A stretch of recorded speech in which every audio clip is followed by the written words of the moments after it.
என்னடா இப்படி குழப்புறீங்க? ஒரு லாஜிக் வேண்டாமா? விஜய் எதுக்கு தலைமறைவா இருக்கணும்? அவர் என்ன தப்பு பண்ணாரு? ஃபோர்ஸ் பண்ணி ஒருத்தங்கள மேரேஜ் பண்ணிக்க சொன்னா முடியாதுன்னு தானே சொல்லுவாங்க. அதுக்காக அவங்க சூசைட் பண்ணிக்கிட்டா முடியாதுன்னு சொன்னவங்கள போலீஸ் பிடிக்குமா? ஒரு நியாயம் வேண்டாமா? நிவின் விஷயத்துலயும் இப்படி தான் பண்ணாங்க. அதில் கூட நிவின் பார்க்கலாம்னு ஒரு வார்த்தை விட்டுட்டாரு. அதை வச்சே கார்னர் பண்ணாங்க. அதை கூட அக்செப்ட் பண்ணிக்கலான்னு வைங்க. இதை எப்படிங்க அக்செப்ட் பண்ண முடியும்? விஜய் மேலே எந்த தப்பும் இல்லைன்னு போலீஸ்க்கும் தெரியும். வெண்ணிலா விஜய்க்கும் என் அப்பா அம்மா இறந்ததுக்கும் எந்த சம்மந்தமும் இல்லைன்னு சொன்ன வீடியோவும் போலீஸ் பார்த்தாங்க.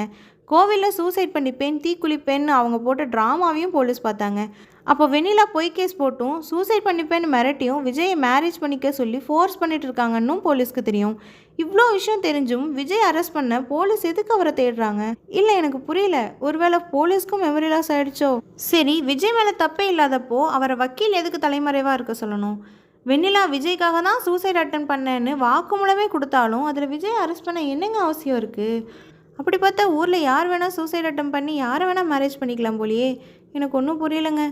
இந்த சுச்சுவேஷனுக்கு விஜய் தலைமறைவாக இருக்கிறதும் அவசியம் இல்லை, போலீஸ் அவரை தேடுறதும் அவசியம் இல்லை.